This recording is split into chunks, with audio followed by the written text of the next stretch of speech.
Hello friends, আমার ঘরে বাইরে চ্যানেলে তোমাদের সবাইকে স্বাগত। দেখেছো কি দেখালাম? সবাইকে গণেশ পুজোর অনেক অনেক শুভেচ্ছা। চলো ঠাকুর দেখতে যাই। আজকে আমি ব্লগটা রাতের থেকে ইভিনিং থেকে স্টার্ট করলাম, কারণ আজকে বিশেষ দিন। আজকে গণপতি বাপ্পার দিন। আর আজকে কোনো বাড়ির ব্লগ না, আজকে একদম শুধু গণেশজিকে নিয়ে ব্লগ। তাই আমরা আমাদের এখানের গণেশ পুজো তোমাদেরকে এক্সপ্লোর করে দেখাবো। যারা যারা খড়গপুর এসেছো বা খড়গপুরে থাকো তারা যেন এখানকার গণেশ পুজো কতটা ফেমাস। চলো, এই দেখো একটা প্যান্ডেলে নিয়ে এসেছি লাড্ডু রাজা স্পেশাল। এটার এবারে থিম লাড্ডু, কারণ এখানে 301 কেজির লাড্ডু দেওয়া হয়েছে।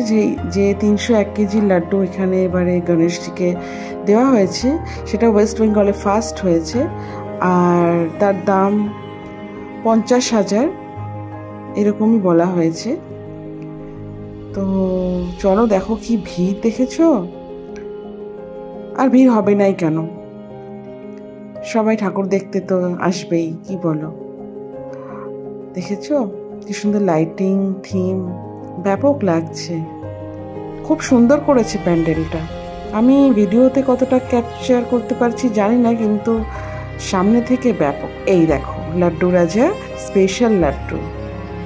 আর এই যে আমাদের গণেশজি, রয়্যাল লুকস, রাজা বলে কেন বলো, রাজার মতো বসে আছে। উফ কি লাগছে দেখো। আর স্পেশালি গণেশের চোখ দুটো এত লাইভলি করেছে না। এই আরেকটা প্যান্ডেলে আমরা চলে এসেছি। পরপর পুজো, খড়গপুরের পুজো কিন্তু খুব ফেমাস, গণেশ পুজো স্পেশাল। এখানে যেহেতু সব ধর্মের মানুষেরা বাস করেন, তো সেই জন্য এখানে সমস্ত উৎসব অনুষ্ঠান পুজো খুব স্পেশালভাবেই এখানে উদযাপিত হয়। এই যে চলে এসেছি আর একটা প্যান্ডেলে, খুব সুন্দর সুন্দর থিম করেছে। আর কি সুন্দর সুন্দর ভেতরে গান হচ্ছে, যে গানগুলোকে আমি এখানে দিইনি। এই দেখো কি সুন্দর লাগছে, সামনে থেকে চোখ ফেরানো যাচ্ছে না। আর বাচ্চারা তো গণেশকে দেখলে খুব খুব এক্সাইটেড হয়ে যায় জানো। তো আমার ডোনাও তো মন দিয়ে দেখছে, কি তাকে আমি আর ফটোতে আর কি আনবো, ক্যামেরা বন্দি হতেই চাচ্ছে না। তার নজর লাইটে, তার নজর। আর দেখো এদিকে হচ্ছে এই যে আমাদের সারথি ডোনা আর ওর বাবা।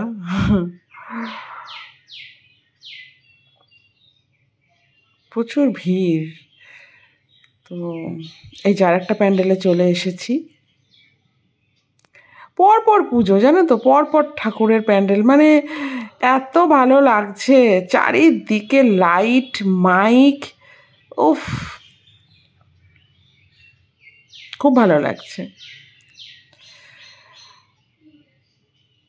এই দেখো কি সুন্দর লাগছে, উফ দেখো স্টাইলটাই দেখো কি সুন্দর, রয়্যাল স্টাইল, রয়্যাল লুক।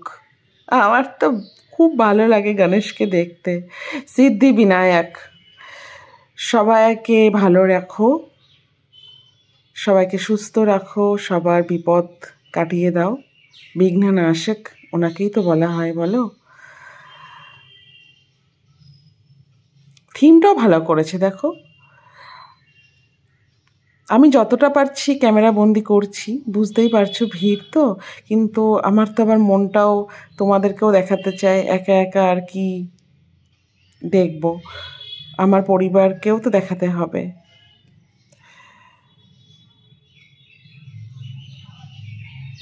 এই দেখো আর একটা প্যান্ডেলে যাচ্ছি, এটাও খুব ভালো হয়েছে। এইবারের স্পেশাল লুকস দিয়েছে গণেশকে। গণেশ এর লুকসটা এখানে রাধা আর কৃষ্ণ, রাধা কৃষ্ণ এই থিমে করা হয়েছে। দেখো কি সুন্দর, বাচ্চারা তো এটা দেখে এত এক্সাইটেড, আর কি ভালো লাগছে।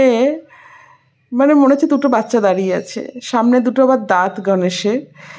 মানে এত সুন্দর লাগছে দেখতে। আমি যতগুলো মানে পেরেছি ক্যামেরাতে বন্দি করার চেষ্টা করেছি, সবগুলোকে মানে পারিনি, কারণ ভিড় যেরকম, এদিকে গাড়ি পার্কিংয়ের জায়গা হচ্ছে না, মানে এদিকে ডোনাকে আবার দেখে রাখতে হচ্ছে, বোঝোই তো। তাও চেষ্টা করেছি যতটা সম্ভব আমি তোমাদের কাছে খড়গপুরের পুজো, গণেশ পুজোকে তুলে ধরার। দেখো কি সুন্দর, এটাও চলে এসেছি আর একটা প্যান্ডেলে। গণেশ পুজো আসা মানেই মনটা নেচে উঠেছে, আর কদিন পরেই মা আসছে, মা দুর্গার আগমন, আর বেশি দিন তো নেই।